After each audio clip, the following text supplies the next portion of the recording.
नमस्ते दोस्तों, यदि मेरा चैनल आप लोगों को पसंद आए तो लाइक और सब्सक्राइब जरूर करें। धन्यवाद। नमस्ते।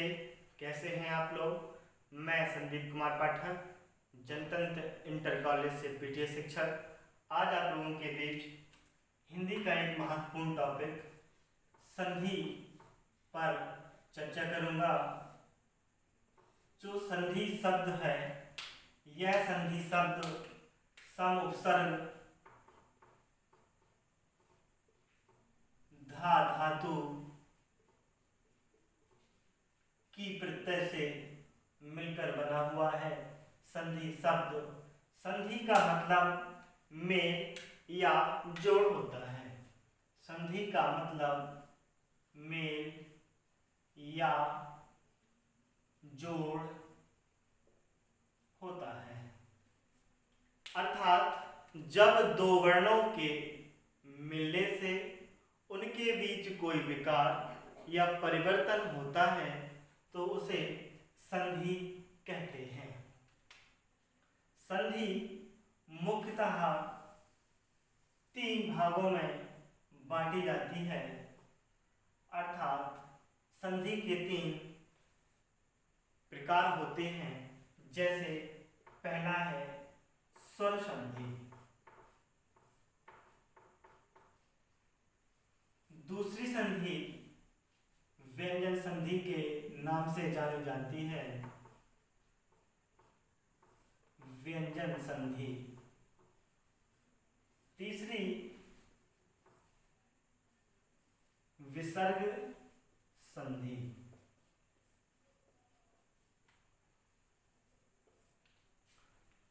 स्वर संधियों को अच संधि के नाम से भी जानते हैं,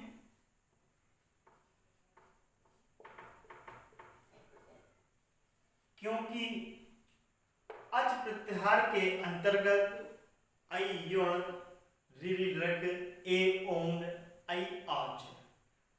अच प्रत्याहार के अंतर्गत समस्त स्वर वर्ण आ जाते हैं, इसलिए इसे स्वर संधि या असंधि के नाम से भी जाना जाता है।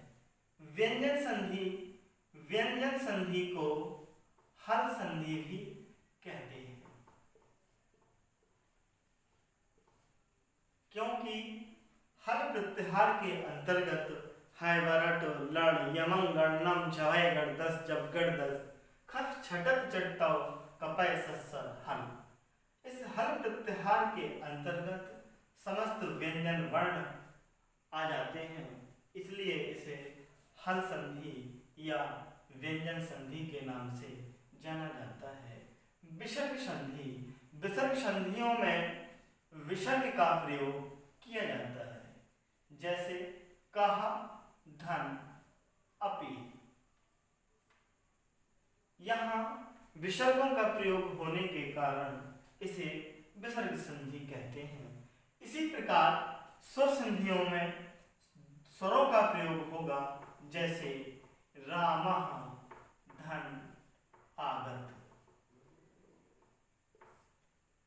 व्यंजन संधियों में व्यंजन का प्रयोग होता है। जैसे जगत, धन, ईश। इस प्रकार से हमारे पाठ्यक्रम में जो सामान्य हिंदी है, सामान्य हिंदी में भाग 2 में संस्कृत दिग्दर्शिका आती है।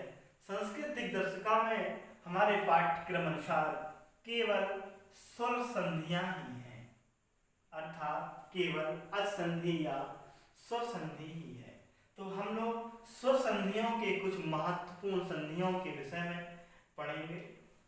चलिए स्वर संधियों की कुछ महत्वपूर्ण संधियां पढ़ते हैं। स्वर संधि जिनके दोनों तरफ स्वरों का प्रयोग होता है, उन्हें हम लोग स्वर संधि कहते हैं।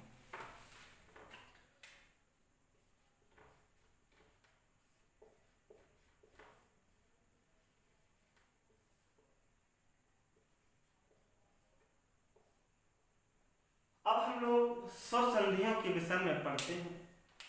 स्वर संधियों में सबसे पहले दीर्घ संधि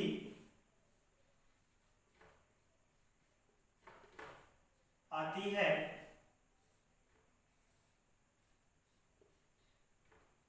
दीर्घ संधि, दीर्घ माने बड़ा, अर्थात स्वरों को बड़ा करने वाली संधि।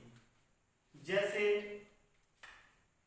सूत्र होता है अकः सवर्णे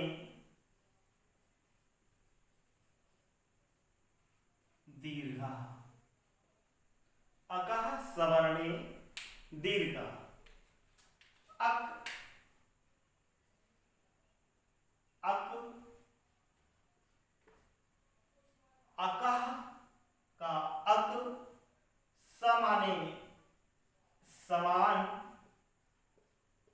वर्णे माने अक्षर,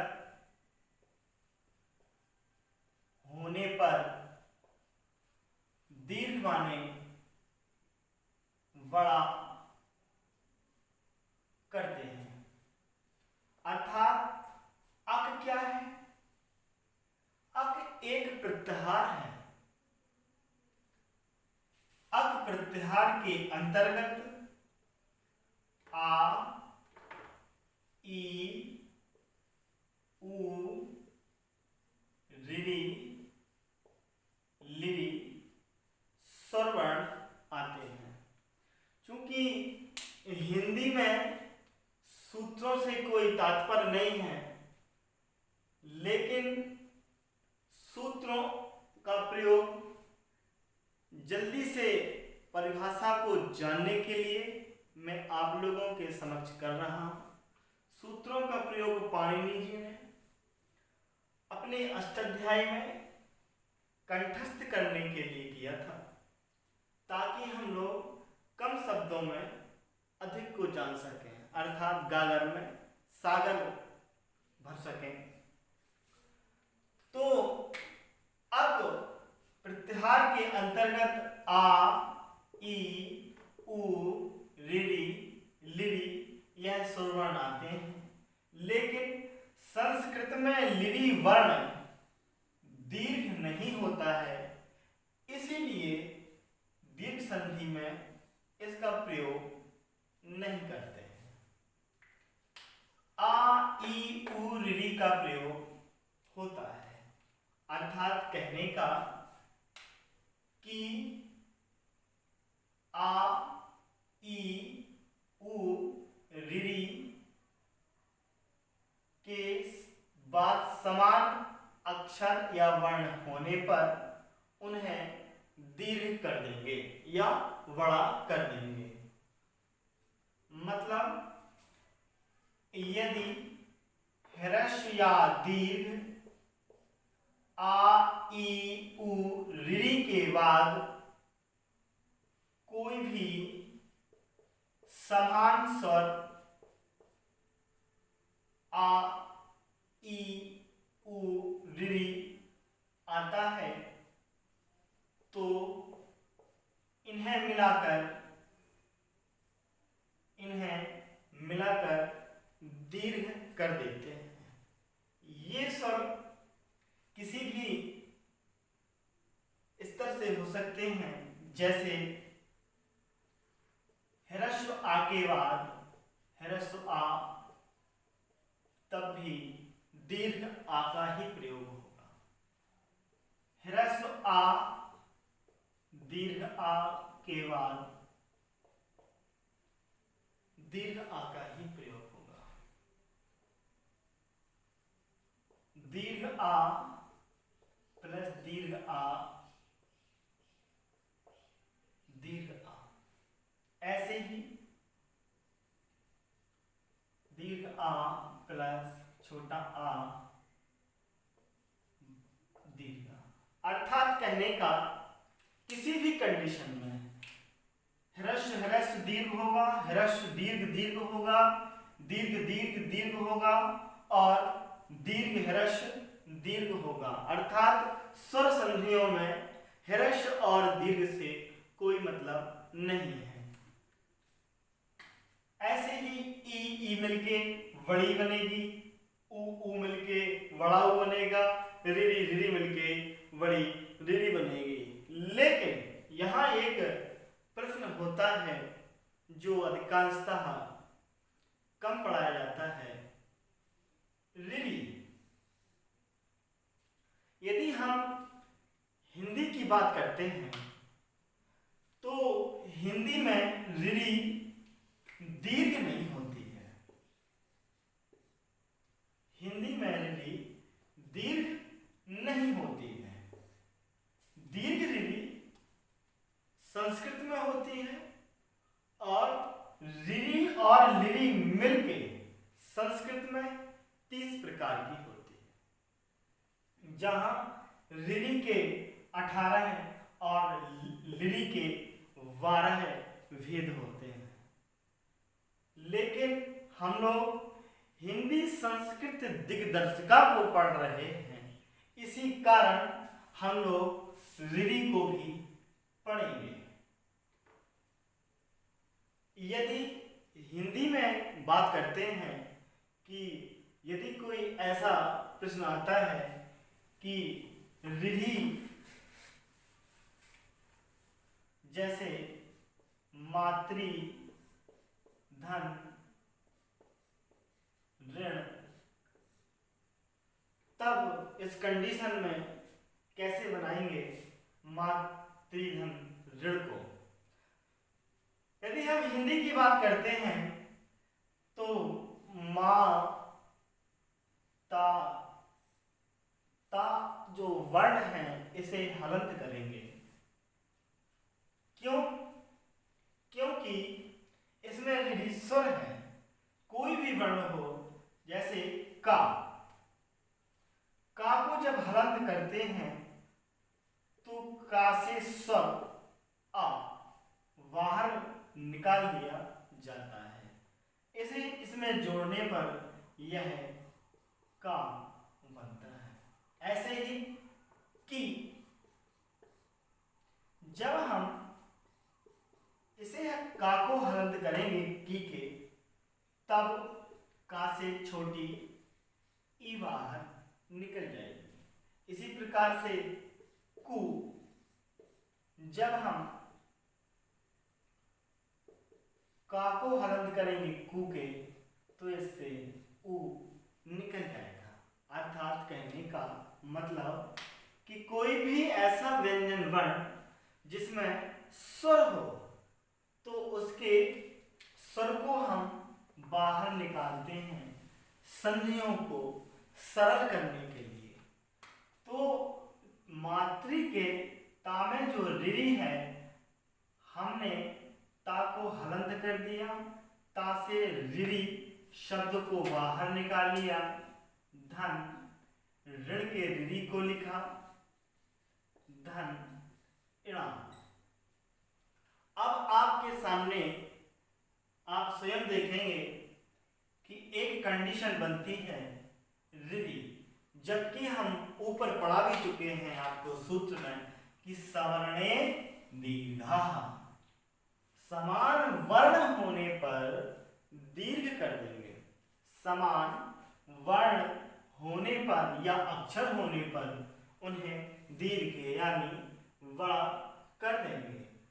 तो रिरी और रिरी मिलके वड़ी रिरी हो जाएगी और मात ताहलंत धन रिरी धन राम, यह ज्यों का त्यों उतार दिया जाएगा। अब यहाँ प्रश्न आता है यह ताहलंत क्यों है? तो यह ताहलंत इसलिए है क्योंकि ता से रिरी को निकाल दिया था, इसलिए यह हलंत हो गया था। जब किसी व्यंजन वर्ण से स्वरों को अलग कर दिया जाता है तो वह व्यंजन वर्ण हलंत हो जाता है। हलंत मतलब आधा अक्षर हो जाता है।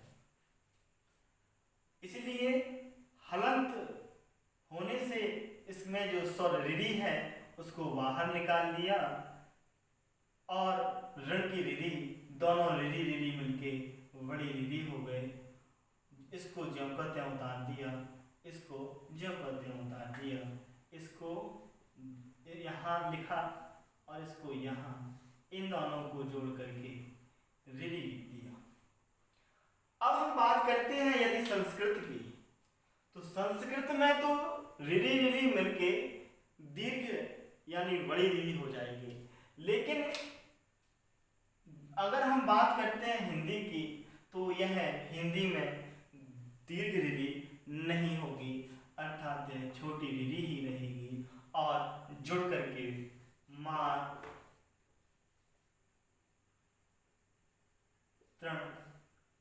रूप बन जाएगा।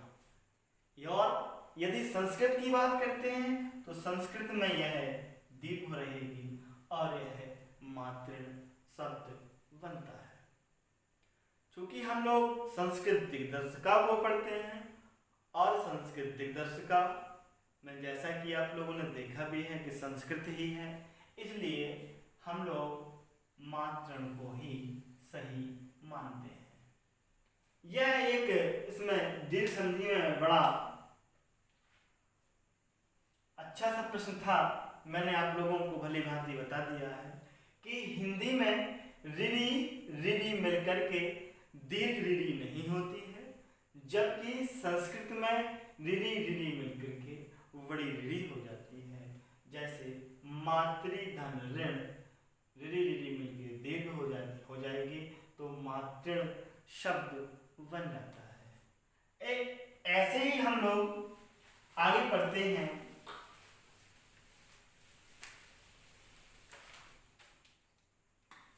शिवालय,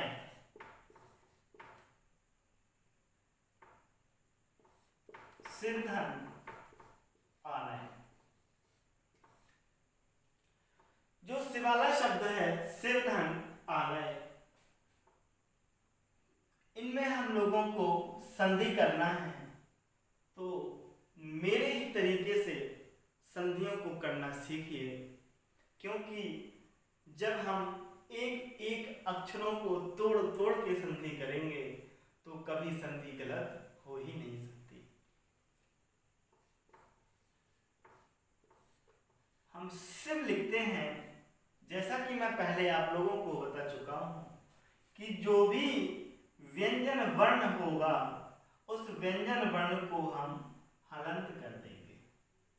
जब व्यंजन वर्ण को हलंत करेंगे तो व्यंजन वर्ण से जो भी उसमें स्वर होगा वो बाहर निकाल दिया जाएगा।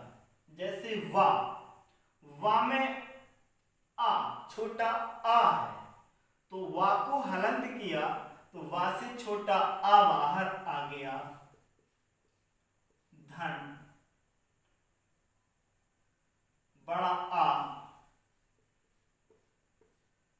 धन लय। अब आप लोगों के सामने सवर्णे दीर्घा समान कंडीशन हो गई, अर्थात जहां समान वर्ण होंगे, समान स्वर, वहां दीर्घ संधि ही होगी। समान स्वर होने पर दीर्घ संधि। सूत्र को बोलिए मेरे साथ, अकाह सवर्णे दीर्घा, अक सवर्णे दीर्घा, अकाह सवर्णे दीर्घा। अक अर्थात या, आ, ई, उ, ऋ के बाद कोई समान वर्ण होता है तो उन्हें मिलाकर के दीर्घ या बड़ा कर देंगे। तो यहाँ आ और आ, जैसा कि मैं पहले भी बता चुका हूं कि दीर्घ संधि में अर्थात स्वर संधि में आ और आ, छोटे और बड़े अर्थात ह्रस्व या दीर्घ से कोई मतलब नहीं है।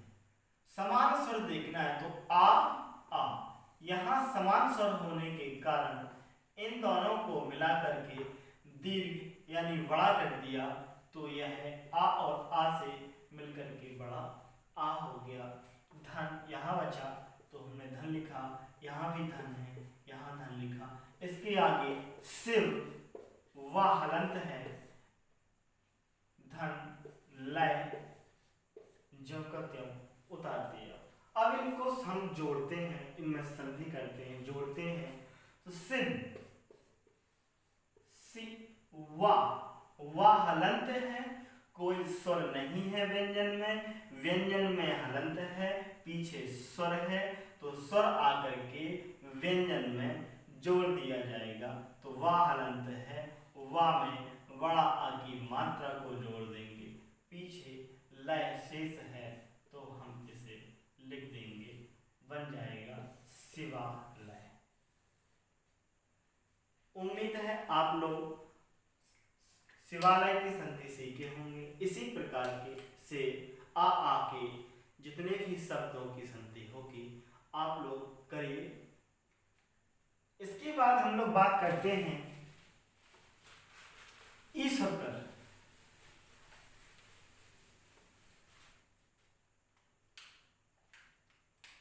जैसा कि ई धन ई मिलके बड़ी ई बनती है, ई धन ई मिलके बड़ी ई बनती है, ई धन ई मिलके बड़ी ई बनती है, और बड़ी ई धन छोटी ई मिलके बड़ी बनती है। अर्थात प्रत्येक कंडीशन में ह्रस्व हो या दीर्घ हो, प्रत्येक कंडीशन में ई मिलके बड़ी ई होगी, दीर्घ ई होगी। जैसे हम लिखते हैं रवि धन ईश, रवि धन ईश। वा को क्या करेंगे, हलंत, वा को हलंत कर दिया तो वा से छोटी ई की मात्रा है, तो छोटी ई की मात्रा को बाहर निकाल देंगे तो यह छोटी ई हो जाएगी। धन, यहाँ बड़ी ई है, धन सा। अब ई और ई सवर्णे दीर्घा, समान वर्ण होने पर दोनों को मिलाकर दीर्घ कर देंगे। अच्छा, एक चीज, ई और ई में ही संधि क्यों? ई और ई के बीच ही संधि क्यों होती है? यहां भी हो सकती है, यहां हो सकती है, यहां हो सकती है। क्या यह संभव है?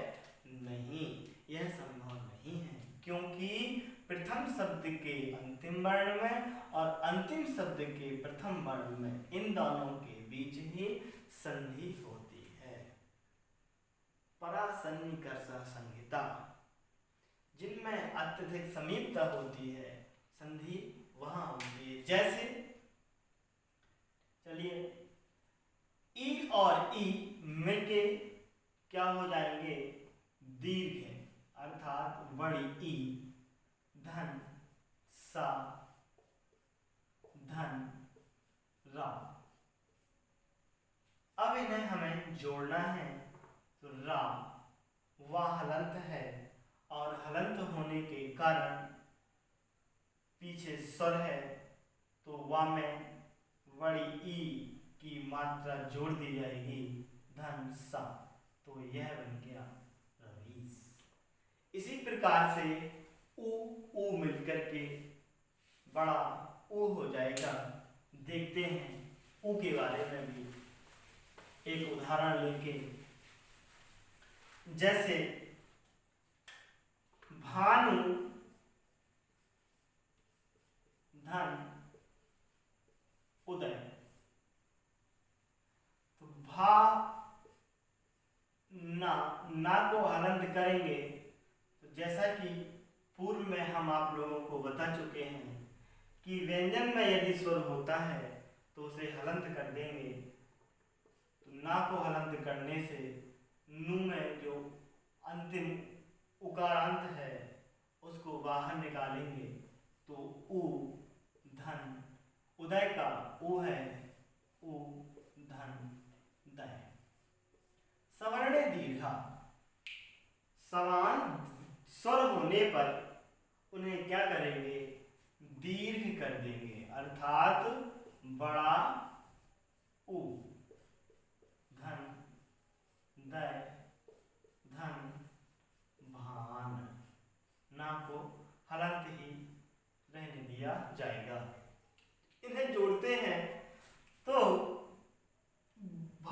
को अपने स्थान पे लिखेंगे। ना हलंत है ना के बाद स्वर है बड़ा ऊ, तो ना में बड़ा ऊ जोड़ देंगे, पीछे दय है तो यह भानुदय हो जाएगा। संभवतः आप लोग स्वर संधियों को जोड़ना सीख गए होंगे। आगे इनकी पहचान को मैं बताता हूं एक चर्चा करते हुए कि अभी हम लोगों ने संधियों को जोड़ना सीखा है। जब समान स्वर होंगे तो दीर्घ संधि होती है, समान स्वर होने पर दीर्घ संधि हो जाएगी। यह पहचान करने के लिए है, ये जोड़ने के लिए भी है। जल्दी पे कैसे पहचानेंगे हम लोग? जैसे हमने लिख दिया हिम धन आलय, तो आ और आ दोनों तरफ स्वर समान दिखाई दे, दीर्घ संधि। हमने लिख दिया कवि धन ईस, दोनों तरफ समान स्वर हैं, दीर्घ संधि। मैंने लिख दिया गुरु धन उपदेश, दोनों तरफ समान स्वर हैं। यह पहचान है, समान स्वर होने पर दीर्घ संधि होती है, समान स्वर होने पर दीर्घ संधि होती है। यह पहचान तो आप लोगों को जब संधि के दोनों शब्द अलग अलग होंगे तब पहचानेंगे, लेकिन जब संधि पहले से ही है उस शब्द को कैसे पहचानेंगे कि यहाँ दीर्घ संधि है?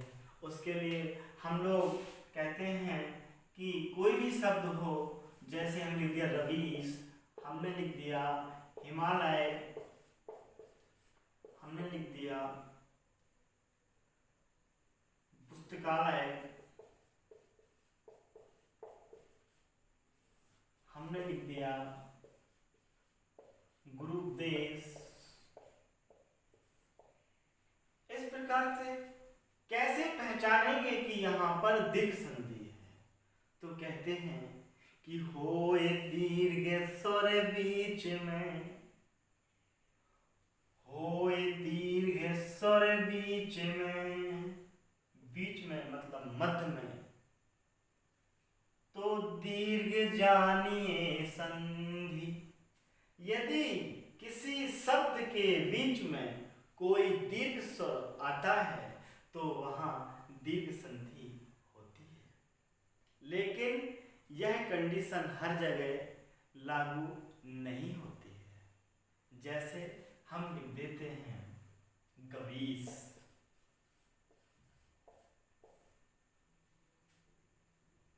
तो यहां पे यह कंडीशन लागू नहीं होगी कि होए दीर्घ स्वर बीच में तो दीर्घ जानिए संधि। यहां दीर्घ संधि नहीं हो सकती है, क्योंकि संधि विच्छेद करते समय हमें मूल शब्दों का ज्ञान होना बहुत जरूरी है कि कौन शब्द प्रातिपदिक है, कौन शब्द शुद्ध है। यदि हमें शुद्ध शब्दों का ज्ञान नहीं होगा तो हम संधि विच्छेद नहीं कर सकते। संधि विच्छेद करते समय मूल शब्दों का ज्ञान होना बहुत जरूरी है। अगर हम इसे विच्छेद कर भी देंगे, क्या करते हैं, गवी धन ईस, ऐसा कोई शब्द ही नहीं है, गवी। इसकी संधि विच्छेद गोधनीस होगी, गोधन। इस पर हम अगले टॉपिक में चर्चा करेंगे। अगले वीडियो में अगली संधि पढ़ाई जाएगी। मुझे आशा है कि आप लोगों को दीर्घ संधि मैंने अच्छे से सिखा दी होगी। बहुत बहुत धन्यवाद।